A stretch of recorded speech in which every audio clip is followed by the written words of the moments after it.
Welcome to Duke Fuqua Insights, a podcast where we explore faculty research and the actionable takeaways for business leaders at every level. From economic pessimism to AI adoption and the growing importance of marketing, the new CMO survey offers a rare, real-time view into the minds of senior marketing leaders. Headlining their responses is a tension between the increasing value of marketing and gains to AI against the constraints imposed by the economic and organizational pressures leaders say they face day to day. I'm Elise Ramola, an MBA student at Fuqua, and I had the opportunity to work on this research. Joining me for this special episode of the Duke Fuqua Insights podcast is Professor Christine Moorman, the longtime director of the CMO survey. Since 2008, she has led this work to bring the voice of the CMO into sharper focus for business leaders and researchers alike. Professor Moorman, thank you for joining me today. Thank you, Elise. It's a pleasure to be here. To start us off, one of the big themes in the survey findings is rising economic pessimism. Can you tell us more about where we're seeing that pessimism? Yes, this is an indicator that we've been tracking since the beginning of the survey. And just to put the numbers in perspective that I'm going to share with you, back in February of 2009, marketers rated their optimism level, or pessimism level in this case, at a 47.7. That's on a 0 to 100 point scale, where 0 is least optimistic and 100 is most optimistic. So they were 47.7 there at the Great Recession. At the beginning of COVID, when we faced the lockdowns in June of 2020, we see a rating of 50.9. And the ratings have risen since that point until this survey, where we record a level of 56.8, which is the lowest level that we've seen since the pandemic. So marketers are clearly more pessimistic. And we see that in other indicators as well within the survey, that almost 51% of them say they're less optimistic relative to the last quarter. And with those changing ratings and pessimism, how would you say that's affecting marketing actions? When we think about this economic pessimism, it's important to realize some of the forces that might be behind it. And tariff pressures are definitely one of those. When we ask marketers, have you adjusted your prices in response to potential tariff impacts? What we find is that 48.3% of them say that they have or will raise their prices in the next year. And I believe this is one of the very first types of data that's been released on this particular issue of price increases. So they are definitely worried about tariffs, and they are planning to or have already raised their prices. The second thing that we see is that they are focused on building loyalty and retention among their existing customers. So there's much less focus on new customers, new markets. Instead, they're kind of hunkering down and putting the focus rather on their new customers. And then finally, what we see is that marketers and the larger organizational leaders definitely are taking a cost-cutting approach to running the business, because when we asked, when profits fall short of expectations, what does your company do? Does it cut expenses, or does it try to grow revenues to make those profits up? And what we find is that 53% of them say that they focus on cutting expenses. And so these are a couple of the early indicators that we have that the economic pessimism is really affecting marketers' behavior. And have you seen that impacting budgets and spending as well? Yes, it is indeed affecting spending. So what we find is that marketing budgets have fallen to their lowest levels in several years. Marketing budgets as a percent of company revenues now are only 9%, and as a percent of overall company budgets are 9.6%. We also see only a 1.7% increase in overall marketing spending over the prior 12 months. This is a very low level in the context of the survey. And then finally, that marketing expenses are often what companies are cutting when they do face these lower profits. So 45% of the time, marketing expenses are cut, and that's more frequently than any other area of the company. And so marketing spending is under pressure. The survey paints a mixed picture of AI adoption as well. What would you say that CMOs are saying works well, and where are areas that need to improve? So this is a kind of a good news, bad news story. So the good news is that companies are using artificial intelligence and machine learning in marketing, what we see is that they're using it about 40.7% of the time, and that's expected to grow 131% in the next 3 years. Gen AI is the same. They're currently using it at about 48.3%. Other good news is that it is, in fact, delivering. AI in marketing is delivering value year over year. So we see a 14.1% improvement in sales productivity, a 10.8% increase in customer satisfaction, and 14.6% lower marketing overhead costs. So it's hitting sort of all of the areas of the company that we would expect AI to deliver upon. So the bad news is that organizational support could be undermining some of these benefits over the long run. So when we ask marketers to describe the biggest barrier to maximizing the impact of marketing technology in their company, the number one factor was the lack of budget and funding resources. So that's definitely something that senior leaders need to pay attention to. The second was tech integration and data architecture. So getting that architecture right, getting the marketing technology stacks, all of that aligned so that we get those cross-functional systems operating within the company is really important. And then we move on to things like bandwidth and time and focus. So really allocating enough executive time and just human capital against the adoption of technology. Because the final thing that arose was this issue on talent management. So really hiring, retaining, developing people so that they can use these technologies needs to be at the forefront of the attention of senior leaders.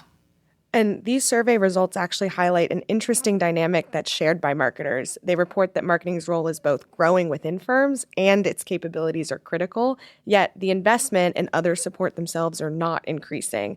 How are CMOs navigating that disconnect? It's a good question because marketing capabilities are so important.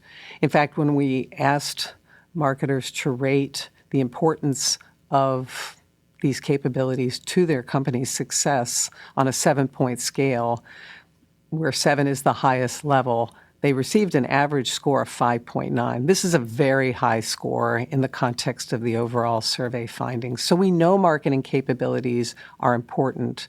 And we see that marketing, in fact, is delivering more value within organizations over time. And one indicator of that is that the durability of marketing's impact has increased since we first measured it in 2022. It was kind of quote unquote, several months back in that time period. That's increased to 6 months in duration for this current survey. So we know marketers are delivering more value. At the same time, it's important to realize that marketing capabilities need to be nurtured within organizations. And when we asked marketing leaders to describe what was holding back the performance of their marketing capabilities, the largest percentage reported inadequate resourcing. So not enough people, time, or budget to make the capabilities function effectively. This is really important because we know that organizations like to build these capabilities themselves. In fact, in other survey findings, we find that about 60% of the time, companies say they will prioritize building these capabilities in-house versus partnering or working with consultancies.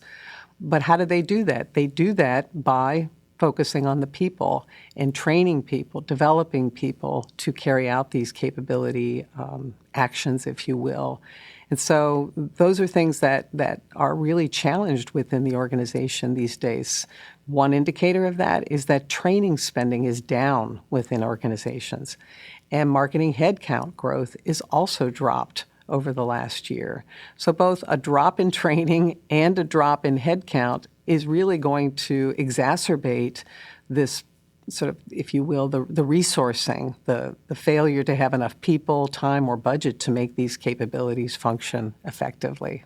And it's interesting, you've spoken both about economic pessimism's impact on budgets and spending, and now training spending is also decreasing. And that's one finding we've had that really stands out, is that marketing spending tends to be more reactive than strategic. Can you talk a little bit about what's happening here and what's influencing those decisions? So these pressures are very real for most marketing leaders. And when we asked about the pressures that they feel from CEOs, their boards, and CFOs, they reported that they did experience pressures. And when we asked them how do they cope with that pressure, 71% or so say they focus on the short-term impact of their actions over long-term gains.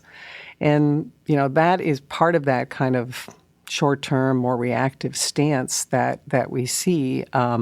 Another large group, 47%, say that they return to established marketing strategies, which means they're lowering risk, right? They're focusing on current customers, current, strategies that they're using in the field.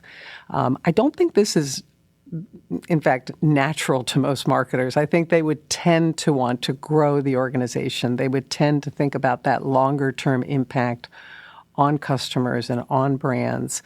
And so these pressures are real, and we see that they're, in fact, engaged in some behaviors that are a bit counterproductive. It also is the case that it brings them back to the present. So when we asked, how much time do you spend managing the present versus preparing for the future of the company, almost 70% say that they focus on managing the present. And that's a very, very high percentage. And I think, again, it's due to the pressures that they face within their organization, as well as the broader sort of economic challenges as well. That makes sense. And what would you say it would take for organizations to make more strategic or forward-looking marketing investments and move a little bit away from managing risk so heavily? I think what happens in a lot of organizations is that they tend to focus on that short-term effect of marketing, role of marketing, when in fact marketing has an incredibly important role to play in the organization's development of long-term customer relationships, strong brands, what we call brand equity. And so it's important for organizational leaders, the broader C-suite, to also learn to appreciate the role that marketing can play in those incredibly important assets that get developed for the organization, those long-term relationships, those strong brands. Marketers have a role to play in this, which is that they need to focus on metrics that capture that long-term value. They need to focus on sort of telling the story, if you will, about that long-term effect.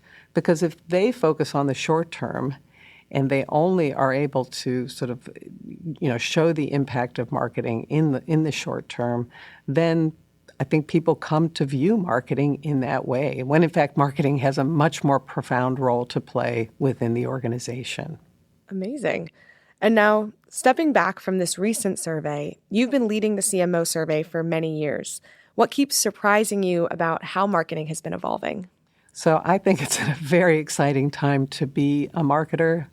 And what's happened in the last 10 years in marketing is a very strong indication of how dynamic the function is within the organization.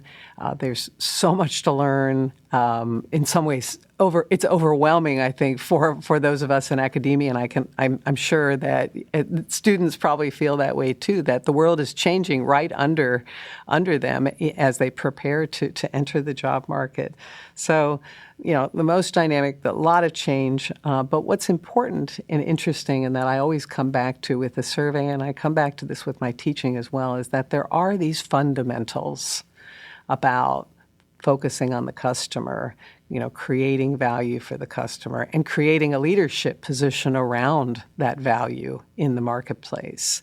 These fundamentals really can't be substituted for all of the new technologies and techniques that are being introduced into marketing. And I think that's an important lesson for me.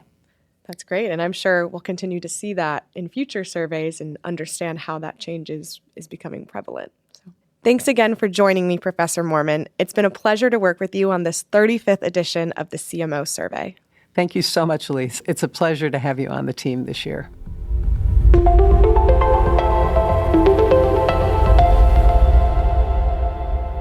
Duke Fuqua Insights is produced by the Fuqua School of Business at Duke University. You can learn more at fuqua.duke.edu/podcast.